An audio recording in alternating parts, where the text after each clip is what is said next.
Hi hello எல்லாருக்கும் வணக்கம் மக்களே. Welcome back to another video. மீண்டும் ஒரு வீடியோவில் உங்களை சந்திப்பது உங்கள் ரேன் பாய்ஸ்.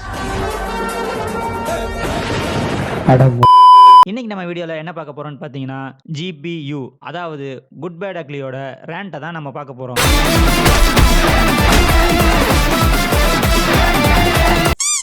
இதில் படத்தோட பாசிட்டிவ் என்ன நெகட்டிவ் என்ன, ஓவராலாக படம் எங்களுக்கு எப்படி இருந்துச்சுன்றதை தான் சொல்ல போகிறோம். இது முழுக்க முழுக்க எங்களோட ஒப்பீனியன் தான், நோ அஃபென்ஸ். அப்புறம் ஒரு முக்கியமான விஷயம், வீடியோ ஃபுல்லாகவே வாய்ஸ் இந்த மாதிரி கரகரன்னு தான் இருக்கும். அதுக்கு காரணமும் குட் பேட் அக்லி தான். ஸோ அட்ஜஸ்ட் பண்ணிக்கிட்டு வீடியோவை கடைசி வரைக்கும் பாருங்கள். வாங்க வீடியோக்குள்ளே போகலாம்.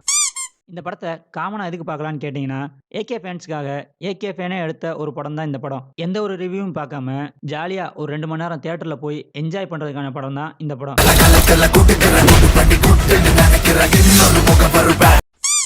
அடுத்து பாசிட்டிவ்ஸ்னு பார்த்தோம்னா, படத்தோட மிகப்பெரிய பாசிட்டிவ் வேற யாரு, நம்ம ஏகே தான். நம்ம பழைய படங்களில் பார்த்த ஒரு ஜாலியான ஃபன்னான ஏகேவை திரும்பவும் இதில் பார்க்க முடியுது. இது அவரோட ஃபேன்ஸுக்கான ஒரு படம்ன்றனால மங்காத்தாவை எப்படி வெங்கட் பிரபு கிட்ட விட்டாரோ அதே மாதிரி குட் பேட் அக்லியை ஆதி கிட்ட விட்டுருக்காரு. தன்னோட கம்ஃபர்ட் ஜோன்லேருந்து வெளியே வந்து இறங்கி ஒரு விஷயம் பண்ணியிருக்காரு. அது ரொம்பவே நல்லா இருந்துச்சு. ஃபுல் அண்ட் ஃபுல் படத்தை ஆதிக்கிட்ட கொடுத்துட்டு அவர் என்ன சொல்றாரோ அது எல்லாத்தையும் அப்படியே செஞ்சிருக்காரு ஏகே. அதுவே இந்த படத்துக்கு ஒரு பெரிய பிளஸ்ஸா அமைஞ்சிருக்கு.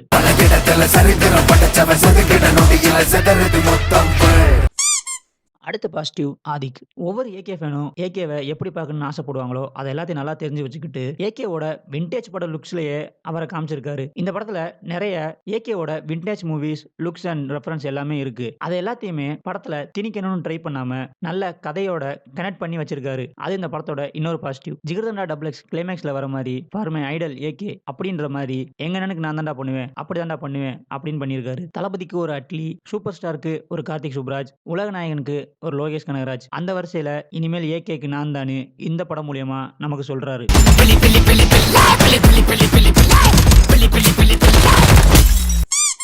அடுத்த பாசிட்டிவ் அர்ஜுன் தாஸ். ட்ரெய்லர்ல அவர் லுக்கை பார்த்து எங்க இவரை வேஸ்ட் பண்ணிடுவாங்களோன்னு நினைச்சோம். பட் இல்ல, அவரோட கேரக்டர் ரொம்ப நல்லாவே இருந்துச்சு. ஆக்டிங், வில்லனிசம் எல்லாமே ரொம்பவே நல்லா பண்ணியிருந்தாரு. இதெல்லாம் தாண்டி நான் அவருக்கு ஃபேன் ஆனது அவரோட டான்ஸுக்கு தான். அவர் டான்ஸ் ஆடி இதுக்கு முன்னாடி நம்ம பார்த்ததில்ல, ஆனா இந்த படத்துல ரொம்பவே நல்லா டான்ஸ் ஆடுறாரு.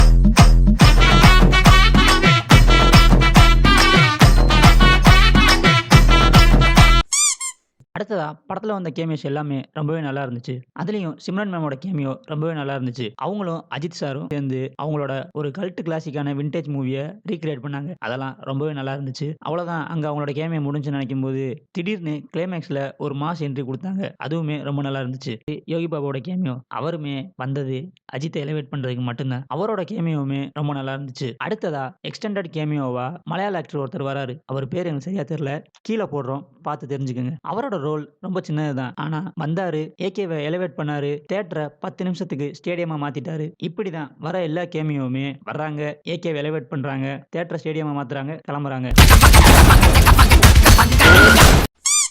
படத்துல நிறைய ரெட்ரோ சாங்ஸ் யூஸ் பண்ணியிருந்தாங்க. அது எல்லாமே படத்துக்கு மேட்சிங்கா நல்லாவே இருந்துச்சு. என்னடா படத்தை ஒரேடியா புகழ்ந்து தள்ளுற, படத்துல நெகட்டிவ்ஸ் எதுவுமே இல்லையா அப்படின்னு கேட்டீங்கன்னா இருக்கு. அடுத்து அதை தான் சொல்ல போறேன். நெகட்டிவ்ஸ் பார்த்தோம்னா படத்துல லாஜிக்ன்ற ஒரு விஷயம் இல்லவே இல்லை. ஆனா படம் போற வேகத்துல நம்ம அதை எதுவுமே யோசிக்க மாட்டோம். படம் அவ்வளவு வேகமா போயிருது. அதனால லாஜிக்லாம் நம்ம கண்ணுக்கு தெரியவே தெரியாது. நெக்ஸ்ட் ஜிவியோட மியூசிக். அவரோட மியூசிக் நல்லாவே இல்லைன்னு சொல்லல, நல்லா தான் இருந்துச்சு. பட் ஆனால் நாங்கள் இன்னும் நிறைய எதிர்பார்த்தோம் அவர்கிட்ட. அவர் போட்ட ட்வீட் எல்லாத்தையும் வச்சு அவர் கெரியர் பெஸ்ட்லாம் சொன்னார். அதெல்லாம் வச்சு நாங்கள் இன்னும் அவர்கிட்ட இருந்து நிறைய எதிர்பார்த்தோம். ரிப்பீட்டட் மியூசிக்கே போட்ட மாதிரி இருந்துச்சு எங்களுக்கு. பட் ஆனால் அவரோட மியூசிக் ரொம்பவே நல்லா இருந்துச்சு. என்னதான் ரிப்பீட்டட் மியூசிக்காக இருந்தாலும் நம்ம கண்ணுக்கு ஏகே தெரியறதுனால அந்த மியூசிக்லாம் ஒரு பெரிய பிரச்சனையாக அந்த படத்துக்கு தெரியலை.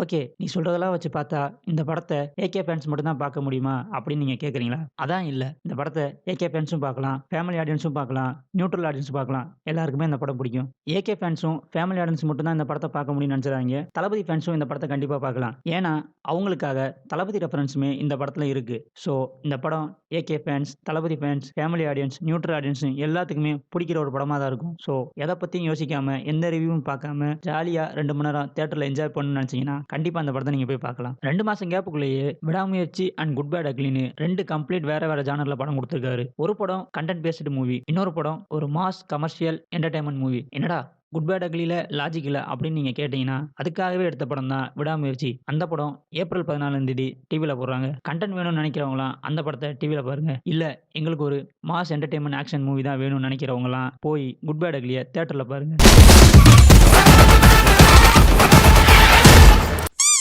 ஸோ, இதெல்லாம் தான் எங்களோட ராண்ட். நீங்க போய் தியேட்டர்ல படத்த பார்த்துட்டு, உங்களுக்கு படம் எப்படி இருந்துச்சுன்றத கமெண்ட்ல சொல்லுங்க. வீடியோவ லைக் பண்ணிட்டு, மறக்காம சேனல சப்ஸ்கிரைப் பண்ணிருங்க. மீண்டும் ஒரு வீடியோவில் உங்களை சந்திக்கும் வரை, உங்களிடமிருந்து விடைபெறுவது உங்கள் ராண்ட் பாய்ஸ். வரட்டா மாமே!